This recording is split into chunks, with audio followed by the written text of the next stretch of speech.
Hello, everybody. Welcome to another episode of Unlocked, where we talk about unlocking the potential of you, the people you work with, and the people you do life with.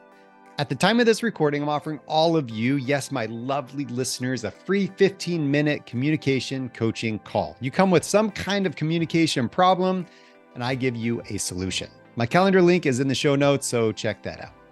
If you are hesitating or unsure about your role in creating cultures of belonging and trust and bridging that gap of getting more creativity and more, what we say, innovation, clarity, unleashing potential in your people.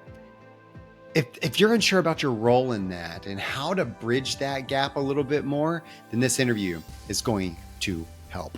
We're going to talk to Jennifer. Jennifer Brown is an expert in the DEI community. She has been building this legacy and transforming industries and corporations and organizations for about 2 decades in this space. This wasn't just something that came about a few years ago when the DEI bomb dropped and everybody started getting on the bandwagon. No. She has been driving that bandwagon for a long time. She's an award-winning entrepreneur, speaker, author, a diversity and inclusion expert. She's the founder and CEO of Jennifer Brown Consulting, a certified and LGBT-owned firm. Her best-selling book includes Inclusion. It includes Inclusion. That's the name of it. Inclusion and How to Be an Inclusive Leader, which explores identity, privilege, and equity. Jennifer co-authored the Wall Street Journal bestselling Beyond Diversity and frequently speaks on creating cultures of belonging. She advises organizations like Sparks and Honey, L'Oreal, Gates Foundation. Her podcast, This Will Change, has nearly 15,000 monthly listeners, and she lives in New York with her partner, Michelle. We are going to dive into this conversation right now. And this isn't your typical DEI conversation. I've had some of those in the past. This one is a little bit different. So here we go.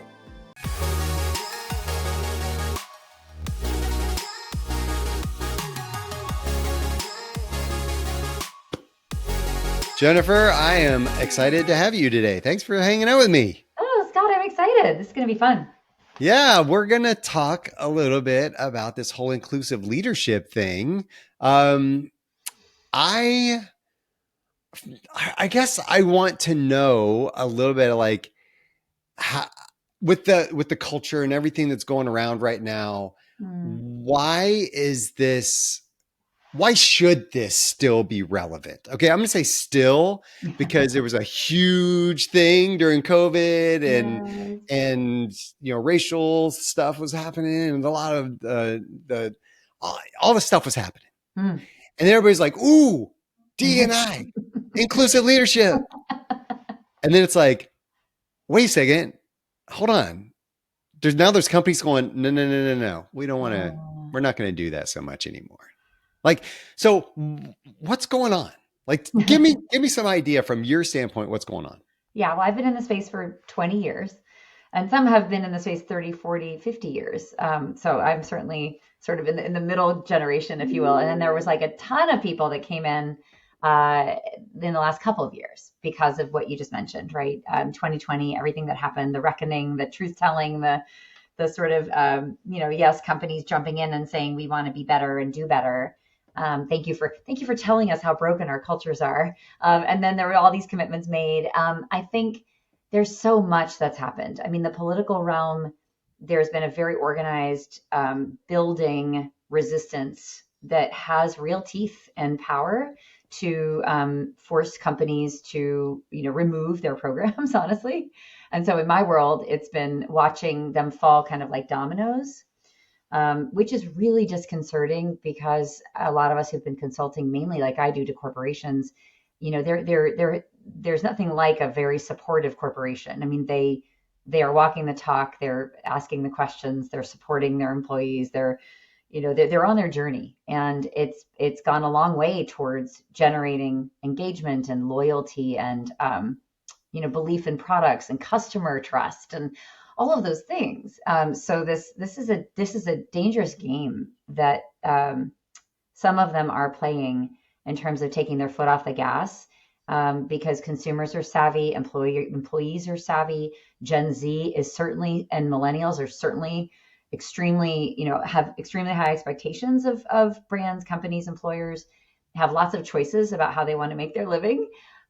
So what's in it for people to continue to, yes, economic necessity is a factor, obviously, but you're not going to get the best out of people if they don't feel a sense of investment and belonging and acknowledgement.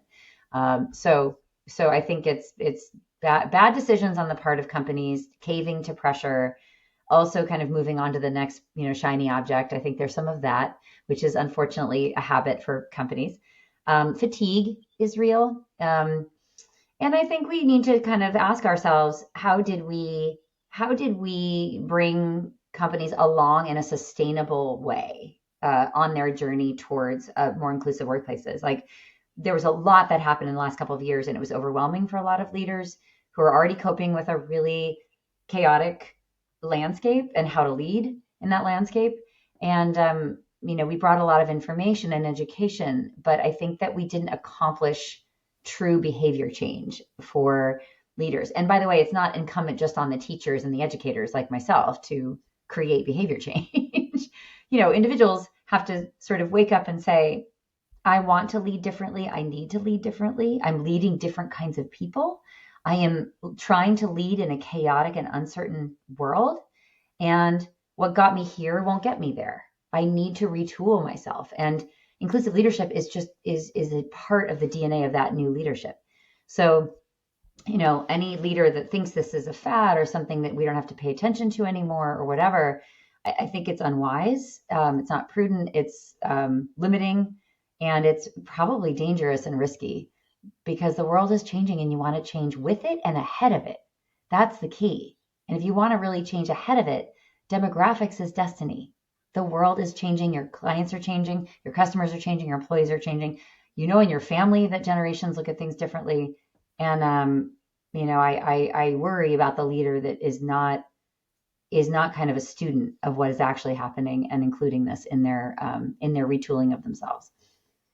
Well, when you look at companies like Lowe's or John Deere or Budweiser or some of these other companies that have kind of pulled back on their D&I initiatives and use of pronouns and all kinds of things, the conversations, I'm wondering what the conversations are inside those companies. Do you know what they're having? Like, because they're obviously talking about this stuff, right? They're going, our audience, because you say demographics is the key to this whole thing. Yeah. But don't you think they're listening to those demographics and that's why they're pulling back? Because that's what they say. They're saying our audience, we're getting all this backlash. We're getting all this stuff from these constituents and these people. And then they're like, we have to serve these people. So we better pull back on this stuff. But like, is that the conversation they're having? Like, what's going on in there? It's such a short-term strategy. Honestly, I think they're just trying to stay out of the headlines. And it's actually not the demographics I'm talking about. To say that a few voices or even the current customers of a company are all one demographic and we have to listen to them, that's inaccurate. And companies are there to lead towards the future. And the future customer is not going to look like today's customer, even if you're a John Deere, even if you're a Lowe's. I mean, I might argue it is different now, today. It's more female, it's more non-white. Buying power is shifting generation to generation. The wealth is moving in our society. So follow the money. So no, I think the conversations are, let's placate. This is my prediction. I have no data on this. Let's placate this for now, but know that our real business strategy and what we will return to when the fire has passed and when the danger has passed and moved on, because by the way, this is just a rolling kind of targeting machine that moves from one to the next, to the next, to the next. I believe companies will reinstate a lot of what they used to have because they know they cannot not do it because it is part of their business strategy. It must be, otherwise you're going to fail. So I think my prediction is that there's placation going on. There is an avoidance of risk Now it's risk in terms of, I guess, PR risk, but really the numbers they do not logically line up with what the companies are doing right now. It doesn't make any sense what they're doing from that perspective. So I think this is temporary, and it is an avoidance of quote unquote some sort of fear of boycotts and backlash, which, by the way, haven't really materially damaged brands long term. And this has been happening for years. It just happens to be way more organized, and companies are sort of taking the pulse of this environment and saying, you know what, it's probably not the right time to continue to make these big bets. But I think, things are always changing. So that's my prediction. But how is it happening? I don't understand the goods that someone has on these companies that they are so powerful that they're able to literally get programs canceled that companies have been investing in for 20 plus years. Given the demographic changes, like I just described, it doesn't make a lot of logical sense. So you have to kind of look at the political wins, and you have to kind of look beyond that, and also understand that the arc of the moral universe is long, but it bends towards justice. Companies know it's bending towards a different world. They know that. So I think this is a moment in time. And I hear you saying um, that they're living too much in the present. They're living too much in the reactive present of the news headlines, of the political wave that's happening, of whatever's happening. And your idea of lead towards the future is a bigger picture thing that Right. you feel that companies are probably not. I'm putting a little few words in your mouth, right? But it's the reactiveness of our society, the reactiveness of culture, and the immediate removal of some kind of pain because of something's happening is jeopardizing our long-term growth and success as a society. Right. Beautifully put. Yes. It's the long game. I mean, and how good are we in our society at anything with the long game? Even as people, we get on the wagon with fitness, we get on the wagon with savings, like, our substance use, like we are very I think we're bad at this stuff. As humans and as organizations, which it stands to reason, right? And capitalism rewards the next quarter. It just wants to look at that, right? How have you mitigated the risk of the backlash? That question's not going to be the question always. It won't be. It just happens to be now. So yeah, I think the really great companies, the great ones, you talk about a new good to great, right? That book is so interesting to me because literally all those companies are gone. Not many of them are. But the criteria by which we evaluated strong, healthy, forward-looking cultures has really changed. And we need to redefine what that is. And I think my world has a lot of clues to what that looks like, which is, treating people as beyond, they're not just an asset to be expended. And cultures each strategy for breakfast, to quote Peter Drucker. So the healthy culture, we know, will do more. It will produce more. It will be more creative. People that feel seen and heard will go the extra mile and stay and think and deeply commit to building better products or imagining what that next customer really wants. That discretionary effort is unleashed when we have a culture where there's a trust that's been built with each other and a caring that's been built with each other. So, unfortunately, capitalism doesn't tend to prioritize all those things. But to me, that's like the interstitial piece that is like, maybe it's intangible, but it is, make no mistake, it is incredibly powerful. And then you've got the business case, which is customers changing, buying patterns changing, and accountability for values and walking the talk and committing to something larger than your bottom line. It's conscious capitalism. We've been talking about this for 25 or 30 years. I mean, I've been like hoping for this moment for so long and still sort of waiting for, companies are the most trusted institutions beyond government. Look up the Edelman Trust Index. But companies aren't leaning into that like they could and really moving the world like they could. Like it or not, capitalism focuses on its companies. So, we lionize products, we lionize brands, unfortunately. But what is the mission of that? Why does it matter? What is the company doing? How is it behaving in the world? How do its leaders show up? How kind of culture does it create? All of that matters. And right now, I think people are also incredibly distracted. Companies are distracted by the fall and the election. I think it's just this kind of collective holding of breath. And in my world, we feel that because it results in a slowdown and kind of inaction right now. And it's a waiting for the shoe to drop. It's the waiting for the resolution and the answer. And it's leading to, I think, a lot of sitting on the sidelines to see what's going to happen before the end of the year, because it's a big deal. It could have huge implications either way on the ways what companies are allowed to do legally, which has already happened because of the Supreme Court affirmative action decision that basically was part of what the resistance has used to ride into companies and force them to cancel everything. And companies knew they didn't have a legal leg to stand on, and they haven't had time to really think about how will we continue to develop our talent of the future and stay out of legal hot water. So all of this has happened really fast. But I don't think it's being dismantled. It's being changed. It's being moved. It's being rethought. It's being, renamed. And some of that is actually good. I know a lot of us are very distressed about a lot of the change that's being quote unquote forced.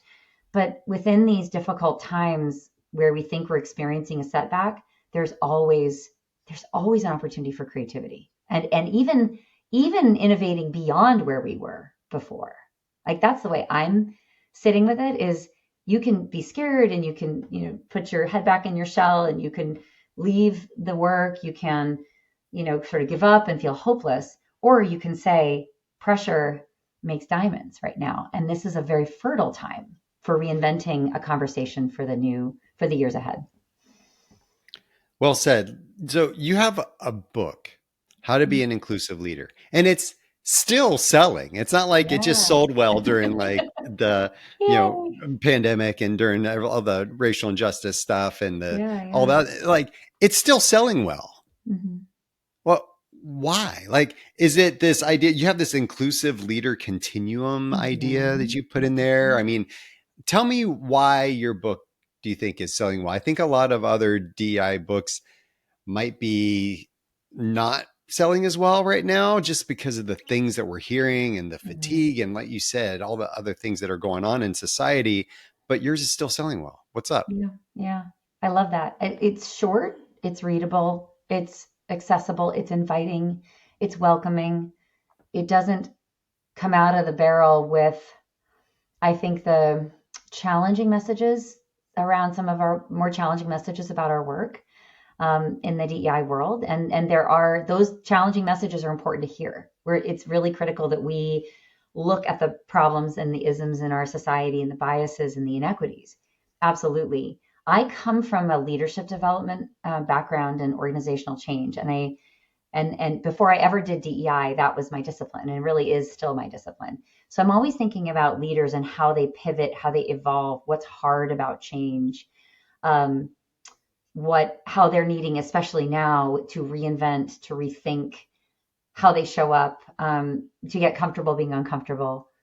And it's on a lot of levels. It's not just how to be an anti-racist. It's, like you said, it's how do I acknowledge gender identity in my teams? How do I tell my own story? How do I talk about what I don't know more openly? How do I be that transparent leader?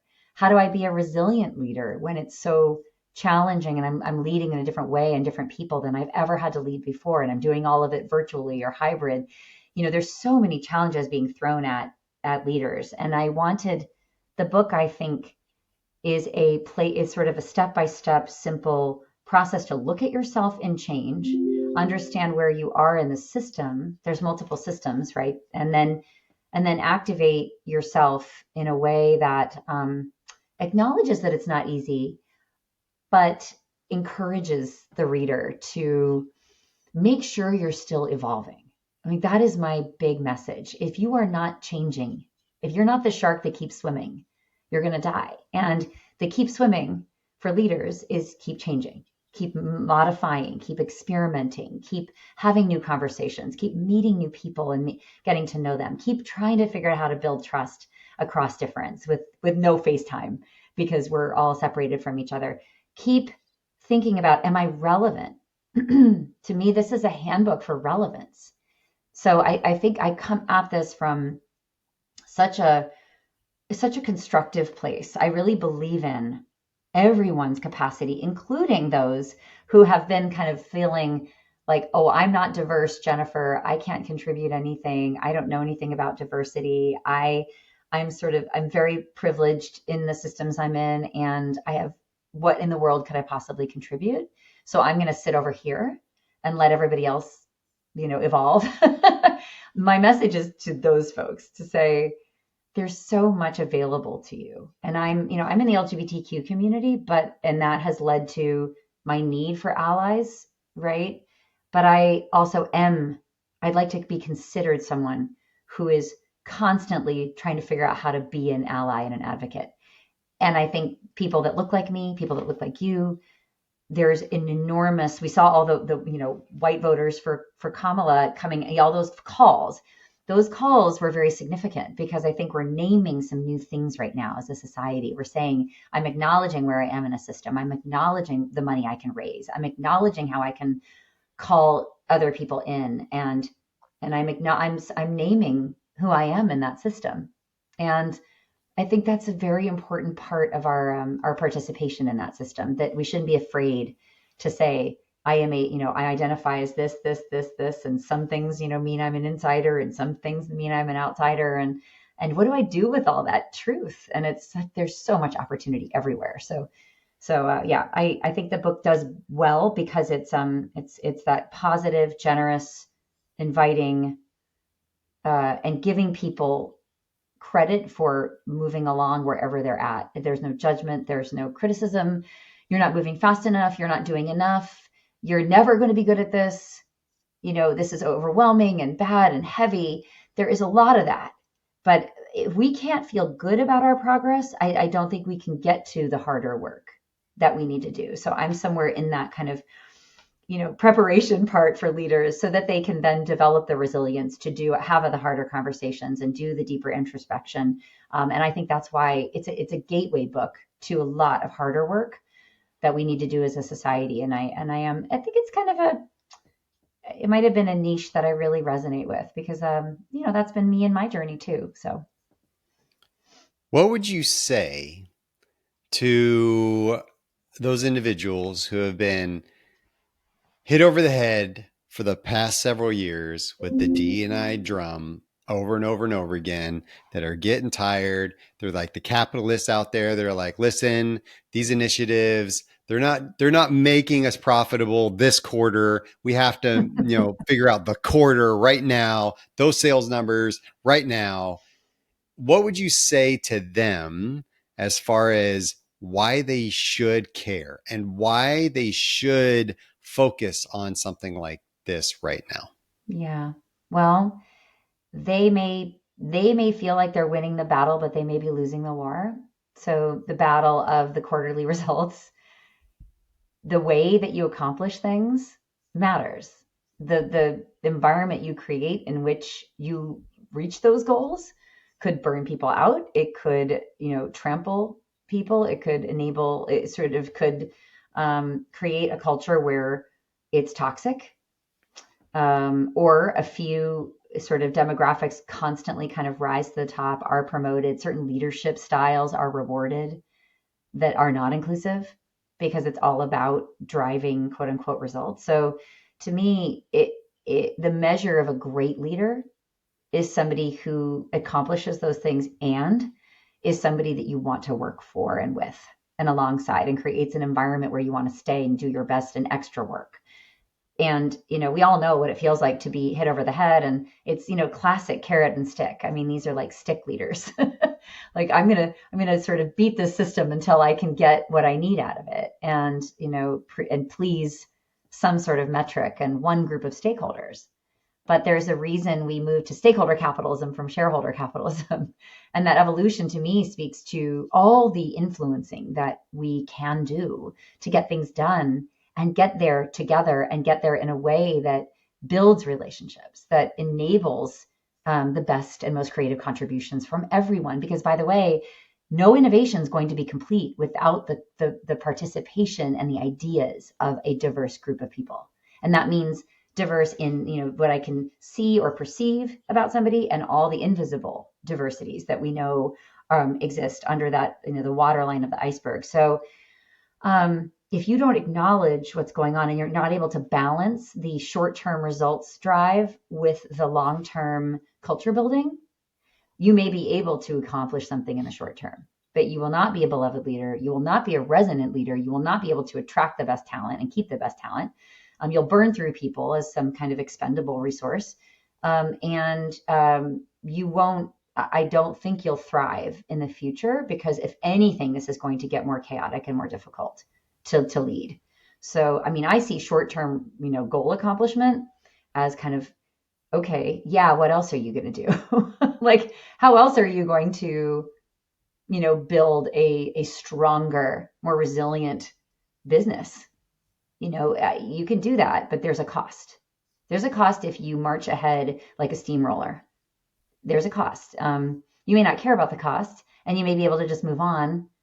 But ultimately, the brand suffers, the relationship with customers suffers, the innovation suffers. If you have groupthink, if you're not able to retain all kinds of talent because they feel truly welcomed and therefore invited to do their best work and safe enough to do their best work, you will end up with groupthink, because people will fall out of your organization quickly. And you will end up with people that just, probably look like you. And all they care about is, and they have the same blind spots too. Groupthink, there's a lot of research on it, that diversity of thought and identity contributes to deeper solutions and more lasting solutions and more customer resonance. So there's tons out there on this. So if you want to be a short-term leader, you can push through it, but know that there's a cost to it, and that's a choice.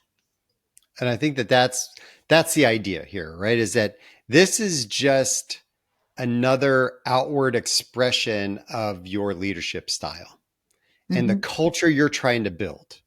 We build short-term cultures here. We look at the short term. Sounds We great. do things for the immediate, right? Like that's what but a true leader is that ability to look out and say, hey, the war is what we're trying to win here. And we are trying to all get there together and build a brand that people want to be a part of and want to follow. Like a And lasting brand. that's Yeah. kind of the message that I've heard from you. And I value that. I appreciate that. You're doing a lot of speaking out in the circuit right now, still on this topic, and still trying to drive home this message of why it's relevant. How do people get in touch with you? Where do people find you if they want you to come speak to their organization, their group, their conference, whatever you're doing right now? How do they find you? Thank you. I'm delighted to be speaking and spreading the word. And I am reachable on jenniferbrownspeaks.com, and we're very active on LinkedIn. So please get on there, follow us, get on my newsletter. We do community calls monthly where we bring on really interesting, I think, thought leaders, people that I need to learn from, topics that I'm still learning. I'm on my own learning continuum also. So I tell people to just join us, and know that this is not a judgment zone about where they're at. Like I said earlier, I would love to have learners at all levels, and wherever. I think it's just important to know where we are. So I'm on Instagram at Jennifer Brown Speaks also, and I have 4 books actually. So we've been talking a lot about the second edition of How to Be an Inclusive Leader, but I wrote a book with Rohit Bhargava called Beyond Diversity in 2021. I was very busy those couple of years. And then I have a book called Inclusion from 2017 that's still popular amongst people, that they still buy it as a primer for all things DEI. So, connect with us. And if you've got an event coming up that is either a DEI and changing of the workforce talk for leaders, where we talk a lot about what you and I talked about today, Scott, but also you're investing in your up and coming talent. You're investing in your affinity networks and your, leaders who are today underrepresented in leadership, but you hope to change that. I love those kinds of inspirational stages where I definitely can build up and support and encourage people to use their voice to change the companies that they're in for the better. and also where I can speak directly to leaders about the responsibility and accountability that they have and the opportunity that they have to evolve. So anything in those veins, I love, and I would love to be invited. Very cool. I love it, Jennifer. Thank you for hanging out with me. Thanks for talking about this. It doesn't need to go away. Like, we need to keep it going, people. Like, keep it going. Thanks, and good luck to the book and the speaking stuff. I know you've done a lot of good out there in the past few decades, so keep it rolling. Thanks, Scott. How many of you are reacting to the news of the day, the post of the day, the headline of the day, the whatever of the day? How many of you are doing that? It's probably because of stress. Some of you who are more future-oriented thinkers, who are more out there and trying to grasp what we're going to do, where we're going to be, how we're going to win the war, when you get under high amounts of stress, actually start reverting back to kind of your opposite, but in an unhealthy way. You may revert back to more present-oriented thinking or catastrophic thinking about the here and the now. And I think that's driving a lot of behavior right now. That's why so many people and corporations are bailing on this whole belonging idea of this building cultures of equity and inclusion and all this. Yes, we've been beat over the head constantly over the past, I would say, 4 years, but rightly so.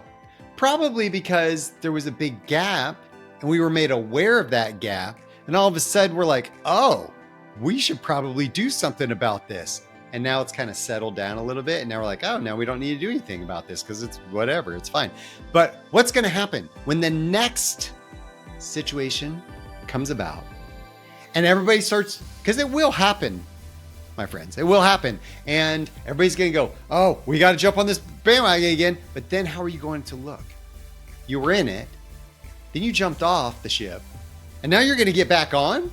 Because now all of a sudden you're like, whoa, wait, maybe we should pay attention to this. No. Please understand long term, and I love Jennifer's message, that are we winning the war or are we just working on the battle of the day? And I know you got to manage both, but I would not focus all on the battle of the day in order to jeopardize winning the war. Think about that. Please.